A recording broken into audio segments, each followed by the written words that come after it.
part 2 na ito. Yung part 1 is uploading na sa YouTube. May tumawag kasi kaya ganun. So, location of supplier.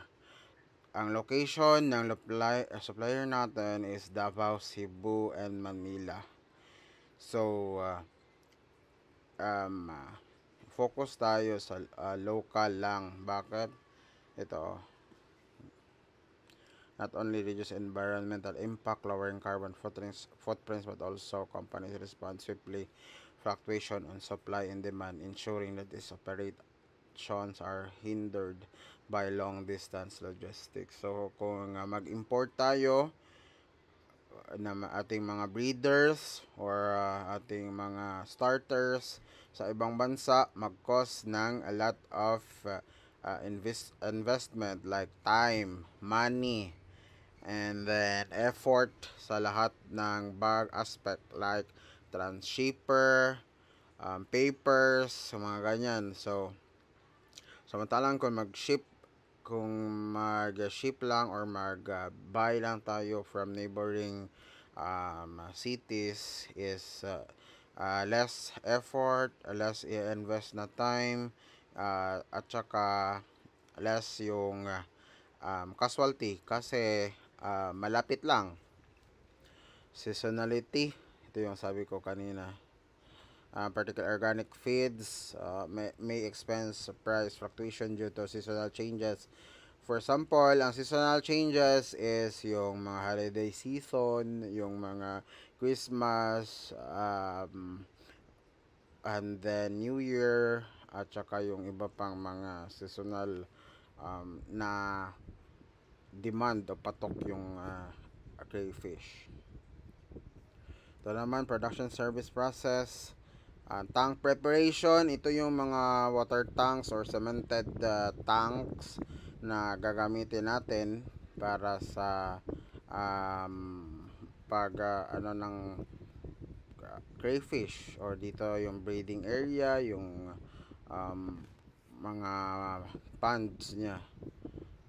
Healthy juvenile crayfish are sourced from certified hatcheries and stocked in tanks carefully calculated density to prevent overcrowding. So, ibig sabihin, one, uh, one, one crayfish per 1 gallon tank. For example, yung pond mo is 100 gallons. Ang ilalagay mo lang doon is 100 juvenile uh, crayfish. Ibig sabihin ng juvenile is kung sa um, bata pa is nasa uh, parang teenager. Kasi craylings parang from 1 to 7 years old. So, mga teenager ang juvenile bago siya maging adult.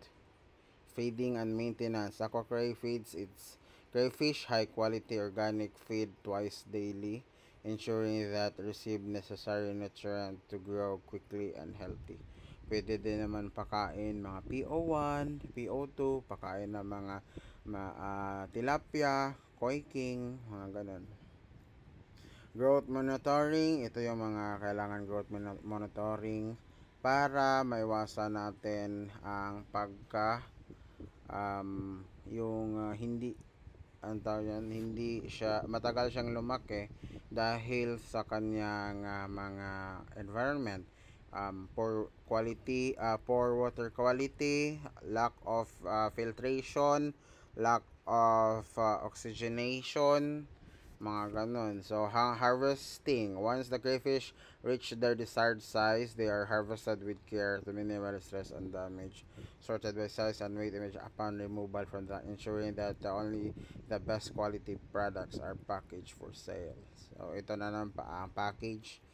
Packaging. After sorting the crayfish, carefully pack in insulated containers that are equipped with ice pack to maintain freshness. So, basic lang naman ito.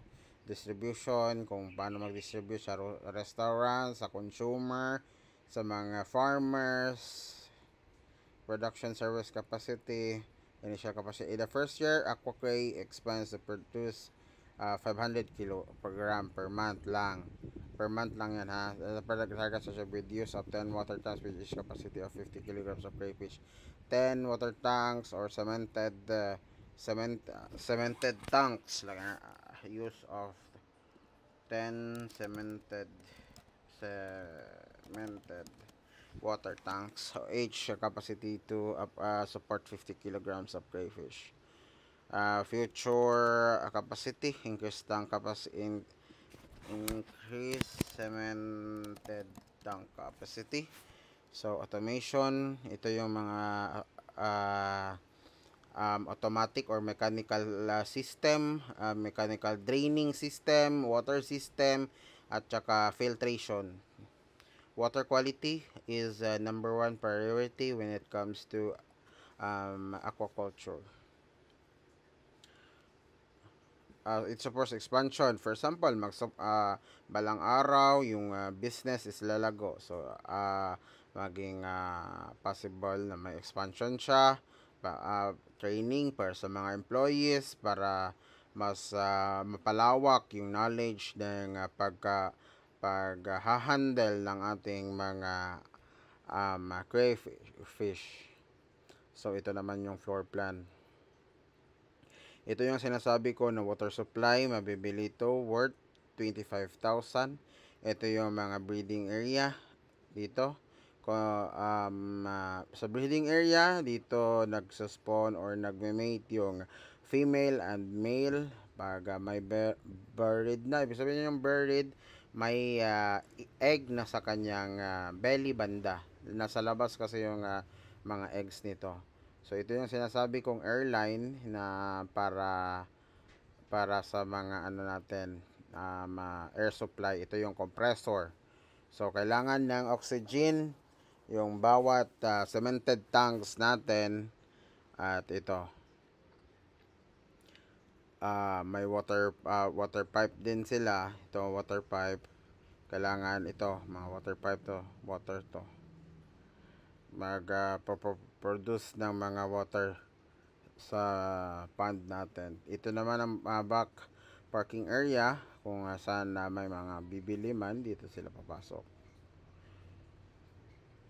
Ito naman yung mga costing. Sub salary is 10,000 a month. So 30,000 ang magagastos monthly basis. Annual is 360 K. So land lease, one-time payment for land, 100,000 for 50 square meters, 50 to 80 square meters. So ito yung electricity and water maintenance natin, 5,000 kasi gagamit tayo ng mga heavy machineries like compressor, feed pipes and minor materials 3,000, advertisement and promotion 2,000. Ito yung mga social media na ibuboost natin yung mga advertisement natin. Miscellaneous expenses, contingency for unforeseen cost 1,000. Ito yung mga hindi natin inaasahan like for example pipe damage, water line breakage. So 1,000 for the repair. A total estimation of 492,000. Sa chapter 3 naman, ang ownership nito is partnership business. Ibig sabihin, lahat ng mga nabanggit dito ay partnership at mag-aambagan para maka-create or maka-invest ng malaking pera. So, about naman sa partnership, may kanya-kanyang toka. Si Mr. Gilbert has a financial oversight budgeting. Si Miss Honey leads the marketing and customer engagement efforts. So it's more on advertisement si Miss Honey. Si Miss Irene naman, daily farm operation is the crayfish farm runs smoothly and staff perform their duties effectively. So parang siya ang magmamonitor ng bawat galaw ng farm. So si Miss J. Ann oversees the supplier relations, security, high quality inputs for the farm's operation. So kailangan niya siya ay nakatoka sa pag-ensure ng high quality na mga products or napapasok sa farm kasi para hindi gagamit ng mga substandard na kagamitan upang mabuo ang funds or ang mga facilities. Si Miss Grace naman is product quality. Ibig sabihin, siya ang output. Mini-make sure niya na lahat ng mga lalabas sa Aquacray Enterprise ay good quality, hindi sakitin at saka malalaki. So ito naman ang organizational chart. Organizational chart ito partner, 5 and then tatlong staff lang ang need kasi maliit pa naman ang facilities na ano. So may cashier, may maintenance staff at maintenance staff too.